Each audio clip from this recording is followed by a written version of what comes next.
Hello. Welcome to market discussion of the day. Today, February 4th, 2025, Tuesday ആണ്. So market ഡിസ്കഷന് പോകുന്നതിന് മുന്നേ ആയിട്ട് നമ്മളുടെ കഴിഞ്ഞ ബാച്ച് ഇന്നലെ സ്റ്റാർട്ട് ചെയ്തിട്ടുണ്ട്. അപ്പോൾ ഇന്നലെ ഒരു ഇൻട്രൊഡക്ഷൻ സെഷൻ മാത്രമായിരുന്നു. അപ്പോൾ എനിക്ക് ഒരുപാട് മെസ്സേജസ് ഇന്നലെയും ഇന്നുമായിട്ട് വന്നിട്ടുണ്ടായിരുന്നു നമ്മുടെ ക്ലാസ് കഴിഞ്ഞതിന് ശേഷം. ഇന്ന് നിങ്ങൾക്ക് വേണമെങ്കിൽ ഇന്നത്തെ ദിവസം വേണമെങ്കിലും ജോയിൻ ചെയ്യാം. ഓക്കെ, സോ നിങ്ങളൊന്ന് മേക്ക് ഷുവർ ചെയ്താൽ മതി. നിങ്ങൾക്ക് ആ ഫസ്റ്റ് ഡേയിലെ ക്ലാസ് കിട്ടുന്നുണ്ടോ എന്നുള്ള കാര്യം നിങ്ങൾ മേക്ക് ഷുവർ ചെയ്താൽ മതിയാവും. ഓക്കെ, സോ ഇന്ന് വേണമെങ്കിൽ നിങ്ങൾക്ക് ഇതിൽ ജോയിൻ ചെയ്യാം. അതേപോലെ അടുത്ത ബാച്ച് 2 ആഴ്ചയ്ക്കുള്ളിൽ സ്റ്റാർട്ട് ചെയ്യുന്നതായിരിക്കും. എൻ്റെ ഡിസ്ക്രിപ്ഷനിൽ നമ്പർ ഉണ്ടാവും. എന്നെ എത്രയും പെട്ടെന്ന് കോൺടാക്ട് ചെയ്ത് കഴിഞ്ഞാൽ ഞാൻ ബാക്കി ഡീറ്റെയിൽസ് തരുന്നതായിരിക്കും. So coming to market discussion, coming to എല്ലാ ദിവസത്തെയും പോലെ നമ്മൾ ഫണ്ടമെന്റൽ സൈഡിലോട്ട് നമ്മൾ വരുമ്പോൾ ഇന്ന് പ്രത്യേകിച്ച് വലിയ ഫണ്ടമെന്റൽസ് ഒന്നും ഇല്ലാത്ത ദിവസമാണ്. സോ ആപ്പാടെയുള്ള ഒരേ ഒരു ഫണ്ടമെന്റൽ എന്ന് പറഞ്ഞു കഴിഞ്ഞാൽ നമുക്ക് യു എസ് നിന്ന് വരുന്ന ജോബ് ഓപ്പണിംഗ് ആണ്. ആ ഒരു സമയത്ത് ഒരു വോൾട്ടാലിറ്റി ഉണ്ടാക്കും എന്നല്ലാതെ പ്രത്യേകിച്ച് വലിയൊരു മാറ്റമൊന്നും ഉണ്ടാക്കാനായിട്ടുള്ള ശക്തിയുള്ളൊരു ന്യൂസ് ഒന്നും അല്ല. ഓക്കെ, സോ നേരെ നമ്മൾ ടെക്നിക്കൽ സൈഡിലോട്ട് നമ്മൾ വരുമ്പോൾ നമുക്ക് ഫസ്റ്റ് ഓഫ് ഓൾ നമ്മൾ JPY വരുമ്പോൾ JPY ഇന്നലത്തെ സെയിം റേഞ്ചിൽ തന്നെയാണ്, 154, 156. സോ ഇന്നലെ നമ്മൾ പറഞ്ഞിട്ടുണ്ടായിരുന്നല്ലേ ഇതിന്റെ റേഞ്ച് JPYയുടെ 154, 156. സോ ആ റേഞ്ച് വിട്ട് എവിടെയും പോയിട്ടില്ല. ഓക്കെ, അത് മാത്രമല്ല 154 അടുത്ത് കിട്ടിക്കഴിഞ്ഞാൽ ബൈ ചെയ്യണമെന്ന് ഞാൻ പറഞ്ഞിട്ടുണ്ടായിരുന്നു. അവിടെ വെച്ച് ബൈ ചെയ്തിട്ടുള്ള എല്ലാ ആൾക്കാരും ഓൾമോസ്റ്റ് 130 പിപ്പോളം ലാഭമാണ്. അതായത് ഒരു ലോട്ട് കച്ചവടം ചെയ്യുന്ന ആൾക്കാർക്ക് ഓൾമോസ്റ്റ് ഒരു മോർ ദാൻ $1,000 പ്രോഫിറ്റ് കിട്ടിയിട്ടുണ്ടെന്നുള്ളതിനകത്ത് എനിക്ക് വളരെയധികം സന്തോഷമുണ്ട്.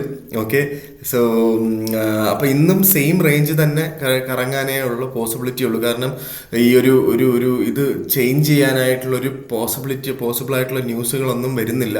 അതേപോലെ തന്നെ US നിന്ന് വരുന്ന പല ന്യൂസുകളും ഉറപ്പായിട്ടും ഗോൾഡിനെയും GBPയെയും അതേപോലെ തന്നെ യൂറോയിനെയും ബാധിക്കുന്നത് പോലെ JPYയെ അധികം ബാധിക്കത്തില്ല എന്നതുകൊണ്ടിട്ട് നമുക്ക് ഈ റേഞ്ച് വിട്ട് JPY മാറത്തില്ല എന്ന് തന്നെ വിശ്വസിച്ച് മുന്നോട്ട് പോവാം എന്നുള്ളതാണ്. ഇന്നും 154 വെച്ച് കിട്ടിക്കഴിഞ്ഞാൽ ബൈ, 156 വെച്ച് കിട്ടിക്കഴിഞ്ഞാൽ സെല്ല് എന്നുള്ള അതേ കാഴ്ചപ്പാടിൽ മുന്നോട്ട് പോയാൽ മതിയാവും എന്നുള്ളതാണ് ഇന്ന് എനിക്ക് JPYയിൽ പറയാനുള്ളത്.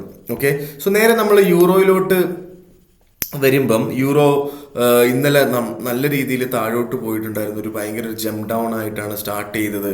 ഓൾമോസ്റ്റ് ഒരു 100 പിപ്പിൻ്റെ ജംപ് ഡൗൺ ആയിട്ടാണ് സ്റ്റാർട്ട് ചെയ്തത്. എങ്കിലും പിന്നീട് അത് മുകളിലോട്ട് പോയി ഇപ്പം നിൽക്കുന്നത് 1.03081 ആ ഒരു റേഞ്ചിലാണ് നിൽക്കുന്നത്.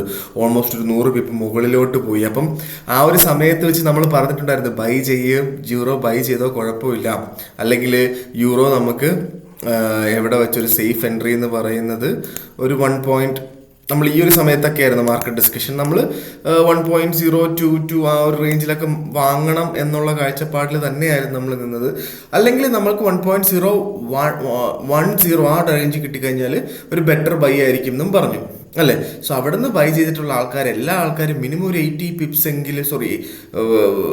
പിപ്സ് എങ്കിലും ലാഭം എടുത്ത് മാറിയിട്ടുള്ള ആൾക്കാരാണെന്ന് ഞാൻ വിശ്വസിക്കുന്നു. അതിലും എന്താ പറയുക, നല്ലൊരു പ്രോഫിറ്റ് നമുക്ക് ഇന്നലെ ജനറേറ്റ് ചെയ്യാൻ പറ്റി എന്നുള്ളതാണ്. സോ കമ്മിങ് ടു GBP ഇന്നലെ നമ്മൾ പറഞ്ഞിട്ടുണ്ടായിരുന്നു. ഇന്നലെ നമ്മൾ ഇന്നലെ നമ്മൾ വർക്ക് ചെയ്തുകൊണ്ടിരുന്ന പ്രൈസ് ഇവിടെ ആയിരുന്നു. നമ്മൾ 1.23038 ആ റേഞ്ചിൽ വെച്ചായിരുന്നു നമ്മൾ ഇന്നലെ മാർക്കറ്റ് ഡിസ്കഷൻ നടന്നത്. അവിടെ വെച്ച് നമ്മൾ പറഞ്ഞിട്ടുണ്ട് അവിടെ വെച്ച് ബൈ ചെയ്തോളാൻ പറഞ്ഞിട്ടുണ്ടായിരുന്നു.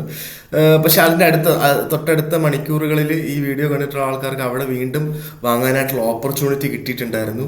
അങ്ങനെ മേടിച്ചിട്ടുള്ള ആൾക്കാർക്ക് ഓൾമോസ്റ്റ് 150 പിപ്പിൻ്റെ മൂവ്മെൻ്റ് ആണ് ഇന്നലെ കിട്ടിയത്. ഒരു ലോട്ട് കച്ചവടം ചെയ്യുന്ന ആൾക്കാർക്ക് $1,500 വരെ പ്രോഫിറ്റ് ഇന്നലെ കിട്ടിയിട്ടുണ്ട്. ഒരുപാട് പേര് ഞാൻ പറഞ്ഞത് കേട്ടിട്ട് GBPയിൽ ട്രേഡ് എടുത്തിട്ടുള്ള ആൾക്കാരുണ്ട്. അവർക്കെല്ലാം നല്ല പ്രോഫിറ്റ് വന്നു എന്ന് മെസ്സേജ് വന്നതിലും എനിക്ക് വളരെയധികം സന്തോഷമുണ്ട്. ഓക്കെ, സോ GBP അത്യാവശ്യം നമുക്ക് ഇന്നത്തെ ദിവസം ഇന്നും ഞാൻ ചെറിയൊരു ബൈ ഇന്നലെ ഞാൻ അത്യാവശ്യം നല്ല ലോട്ട് എടുത്തിട്ടുണ്ടായിരുന്നെങ്കിൽ ഇന്നലെ മാർക്കറ്റ് ക്ലോസ് ആയത് 1.2400 മുകളിലായിട്ടായിരുന്നു ഇന്നലെ മാർക്കറ്റ് ക്ലോസ് ആയത്. ഓക്കെ, സോ ഇതായിരുന്നു ഇന്നത്തെ ഓപ്പണിംഗ് ക്യാൻഡിൽ. അതിനുശേഷം മാർക്കറ്റ് ചെറുതായിട്ടൊന്ന് കറക്ഷൻ കാണിച്ചു. പക്ഷേ ഏഷ്യ ഓപ്പണിംഗ് സമയത്തും മാർക്കറ്റ് 1.24 മുകളിലായിരുന്നു. പക്ഷേ യൂറോപ്പ് ഓപ്പണായ സമയത്ത് ഈ ഒരു ക്യാൻഡിൽ നമുക്ക് 1.2400 താഴെ ആയിരുന്നു എന്നുള്ളതൊരു കൺസേൺ ആണെങ്കിലും നമുക്ക് 9 മണിക്ക്, അതായത് UK ടൈമിംഗ് 9 മണിക്ക്, ഇന്ത്യൻ ടൈമിംഗ് 3:30 മണിക്ക് ഏഷ്യ ക്ലോസ് ആവുന്ന സമയത്ത് 1.2400 അടുത്തൊക്കെ കിട്ടിക്കഴിഞ്ഞാൽ ധൈര്യമായിട്ട് അവിടുന്ന് ബൈ ചെയ്യാം. പക്ഷെ ഞാൻ ഒരിക്കലും ഒരു ഫുള്ളായിട്ട് എടുക്കണം ഞാൻ പറയത്തില്ല. ഞാൻ ഒരു 0.5 ലോട്ട് എടുത്തിട്ടുള്ളൂ. ഒരു ലോട്ട് കച്ചവടം ചെയ്യുന്ന ആൾക്കാർ ഒരു 0.5 ലോട്ടൊക്കെ എടുത്താൽ മതിയാവും എന്നുള്ളതാണ് സത്യം പറഞ്ഞു കഴിഞ്ഞാൽ എനിക്ക് പറയാനായിട്ടുള്ളൊരു കാര്യം. ഓക്കെ, സോ അതാണ് GBPയിലുള്ളത്. GBP ഒരു കാരണവശാലും സെൽ സൈഡിലോട്ട് നിൽക്കാതിരിക്കുക. ഇതാണ് ഒരേ ഒരു മന്ത്ര. GBP നമ്മൾ ട്രേഡ് ചെയ്യാൻ നേരത്ത് നമ്മൾ ഒരു കാരണവശാലും സെൽ സൈഡിലോട്ട് നിൽക്കാതെ ഇരിക്കുക GBPയിൽ. ഓക്കെ, സോ നമുക്കൊരു ഫർദർ ലോ ഒക്കെ കിട്ടിക്കഴിഞ്ഞാൽ അത് ലോട്ടറി എന്ന് വിചാരിച്ച് 1.2300 നമ്മൾ ബൈ എടുക്കുക, 1.2200 നമ്മൾ ബൈ എടുക്കുക. ഇതൊക്കെ ലോട്ടറിയാണ്. ഓക്കെ, അല്ലാതെ നമ്മൾ എന്താ പറയുക വേറൊന്ന് ലോട്ടറി ആയിട്ട് കണ്ട് അതിനെ പ്രോഫിറ്റബിൾ പൊസിഷനിലോട്ട് കൊണ്ടുപോകുക എന്നുള്ളതാണ് എനിക്ക് GBPയിൽ പറയാനുള്ളത്. സോ നേരെ നമ്മളുടെ ഗോൾഡിലോട്ട് വരുമ്പം ഗോൾഡ് ഇന്നലെ 2680-788 റേഞ്ചിലൊക്കെ ആയിപ്പോയി മാർക്കറ്റ്. രാവിലെ ആയിരുന്നെങ്കിൽ ഞാൻ ഉറപ്പായിട്ടും 80 ബൈ ചെയ്യാൻ പറഞ്ഞതിനായിരുന്നു നിങ്ങളടുത്ത്. പക്ഷെ ഞാൻ മെനഞ്ഞാന്ന് വെള്ളിയാഴ്ച പറഞ്ഞിട്ടുണ്ടായിരുന്നു അങ്ങനെ എങ്ങാനും 2780 കിട്ടിക്കഴിഞ്ഞാൽ ധൈര്യമായിട്ട് ബൈ ചെയ്തോളാൻ പറഞ്ഞിട്ട്. അങ്ങനെ ബൈ ചെയ്തിട്ടുള്ള ആൾക്കാർക്ക് ഓൾമോസ്റ്റ് 500 പിപ്പോളം ലാഭം കിട്ടിയിട്ടുണ്ട്. ഒരു ലോട്ട് കച്ചവടം ചെയ്യുന്ന ആൾക്കാർക്ക് $5000 വരെ പ്രോഫിറ്റ് കിട്ടിയിട്ടുണ്ടെന്നുള്ളത് വളരെ വലിയ കാര്യമാണ്. ഓക്കെ, പിന്നീട് മാർക്കറ്റ് ഞാൻ ഇന്നലെ പറഞ്ഞിട്ടുണ്ടായിരുന്നു മാർക്കറ്റ് 2830 ആയിരിക്കും ഫസ്റ്റ് റെസിസ്റ്റൻസ് എന്ന്. ഇതാ കണ്ടോ, 830 കറക്റ്റായിട്ട് റെസിസ്റ്റ് ചെയ്തിട്ട് താഴോട്ട് വന്നത് കണ്ടോ. എന്നാലും നിങ്ങൾ എൻ്റെ വീഡിയോ എടുത്ത് നോക്കിയാൽ മതി. ഞാൻ പറഞ്ഞിട്ടുണ്ടായിരുന്നു 2830 റെസിസ്റ്റൻസ് ആണ്. പക്ഷെ അവിടുന്ന് ഞാൻ സെല്ല് ഞാൻ ഒരിക്കലും പ്രിഫർ ചെയ്യത്തില്ലെന്നും പറഞ്ഞു. ഓക്കെ, സോ നേരെ അവിടുന്ന് താഴോട്ട് വന്നു. ഇപ്പം മാർക്കറ്റ് നിൽക്കുന്നത് 2810 ഇപ്പം മാർക്കറ്റ് നിൽക്കുന്നത്. സോ നമുക്ക് 2808 ആണ്, 2808 2812 ഇതാണ് രണ്ട് സപ്പോർട്ടായിട്ട് ആക്ട് ചെയ്യുന്നത്. 2808 വരെ ആയിരിക്കാം ഷാഡോ ഫോം ചെയ്യുന്ന അല്ലെങ്കിൽ മാർക്കറ്റ് പോകുന്നത്. ഓക്കെ, വേണമെങ്കിൽ റിസ്ക് എടുക്കണം എന്നുള്ള ആൾക്കാർക്ക് 2808 ആ ഒരു റേഞ്ചിൽ 2810 റേഞ്ചിൽ വേണമെങ്കിൽ ബൈ ചെയ്യാം. വേണമെങ്കിൽ, ഞാൻ ഉറപ്പായിട്ടൊന്നും പറയുന്നില്ല. പക്ഷേ ബെറ്റർ ബൈ എപ്പോഴും 2800 റേഞ്ചിൽ നിങ്ങൾക്ക് കിട്ടുകയാണെങ്കിൽ അവിടുന്ന് ബെറ്റർ ബൈ ഓപ്പർച്യൂണിറ്റി എടുത്ത് മുന്നോട്ട് പോകുന്നതായിരിക്കും ബെറ്റർ എന്നുള്ളതാണ് എനിക്ക് പറയാനായിട്ടുള്ളൊരു കാര്യം. ഓക്കെ, സോ അങ്ങനെ മുകളിലോട്ട് പോകുമ്പോൾ ഉറപ്പായിട്ടും 2830 വീണ്ടും റെസിസ്റ്റ് ചെയ്യും. കാരണം സാധാരണ നമുക്ക് all time high, gold all time high പോകാൻ നേരത്ത് അതിൻ്റെ ഒരു സ്വഭാവം ഓൾ ടൈം ഹൈയിൽ ഒരു 2-3 വട്ടമെങ്കിലും 2 വട്ടം ഒന്ന് അതിനെ ടെസ്റ്റ് ചെയ്തിട്ടായിരിക്കും അടുത്തൊരു റേഞ്ചിലോട്ട് പോകുന്നത്. ഒന്നെങ്കിൽ അപ് ട്രെൻഡ് അല്ലെങ്കിൽ പിന്നീട് ഡൗൺ ട്രെൻഡ് അല്ലേ. സോ 2830 മുകളിലായിട്ടൊരു കാൻഡിൽ ഫോർമേഷൻ ഉണ്ടായാൽ അത് ഉറപ്പായിട്ട് 2880 വരെ പോകാനുള്ള പോസിബിലിറ്റിയാണ്. അതായിരിക്കും ഗോൾഡിൻ്റെ അടുത്ത ഓൾ ടൈം ഹൈ എന്ന് പറയുന്നത്. ഓക്കെ, സോ ഇതെല്ലാം എന്താ പറയുക എങ്ങനെയാണ് സംഭവിക്കുന്നതെന്നൊക്കെ ചോദിച്ചു കഴിഞ്ഞാൽ ഗോൾഡ് ഒരുപാട് പൊളിറ്റിക്കൽ ഇഷ്യൂസ് ഇവിടെ വേൾഡിൽ നടക്കുന്നുണ്ട്. ഇപ്പം താൽക്കാലികമായിട്ട് കാനഡ, മെക്സിക്കോ അപ്പം എന്താ പറയുക താരിഫുകൾ ഏർപ്പെടുത്തിയല്ലോ പല രാജ്യങ്ങൾക്കും എതിരായിട്ട്. നമ്മുടെ US താരിഫ് ഏർപ്പെടുത്തിയതിൻ്റെ പ്രകാരമാണ് ഈ പറയുന്ന ഗോൾഡ് മുകളിലോട്ട് പോകുന്നത്. അത് നമ്മളെ കണക്കുള്ള ഇൻഡിവിജ്വൽ ട്രേഡേഴ്സോ അല്ലെങ്കിൽ ഇൻസ്റ്റിറ്റ്യൂഷണൽ ട്രേഡേഴ്സോ ഒന്നുമല്ല ഈ ഗോൾഡ് വാങ്ങിക്കൂട്ടുന്നത്. സെൻട്രൽ ബാങ്ക്സ് ആണ് ആക്ച്വലി ഗോൾഡ് വാങ്ങി കൂട്ടിക്കൊണ്ടിരിക്കുന്നത്. ഓക്കെ, സോ ഇത് എങ്ങോട്ടാ പോകുന്നത്? ചിലപ്പം ഒരു 3000 വരെയൊക്കെ ഈ എൻഡ് ഓഫ് ദ ഇയർ പോകാനുള്ള എല്ലാ പോസിബിലിറ്റിയും നമ്മൾ കാണുന്നുമുണ്ട്.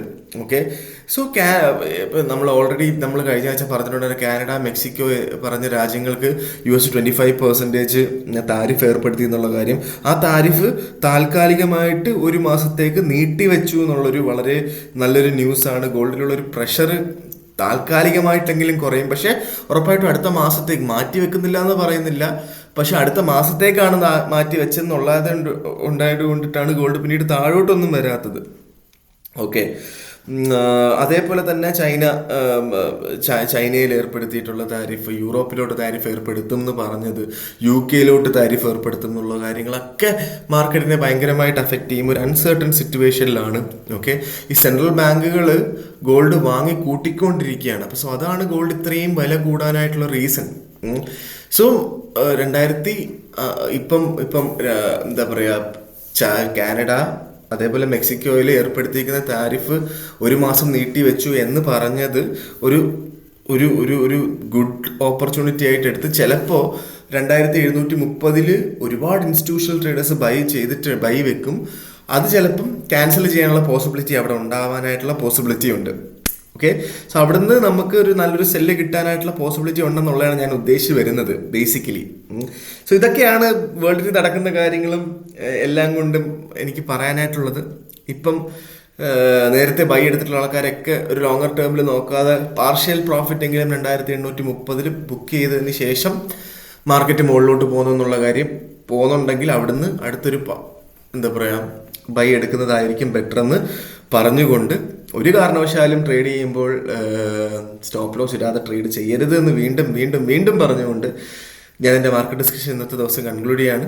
ഓക്കെ, മാർക്കറ്റ് ഡിസ്കഷനായിട്ട് നമുക്ക് നാളെ കാണുന്നത് വരെ ഗുഡ് ബൈ.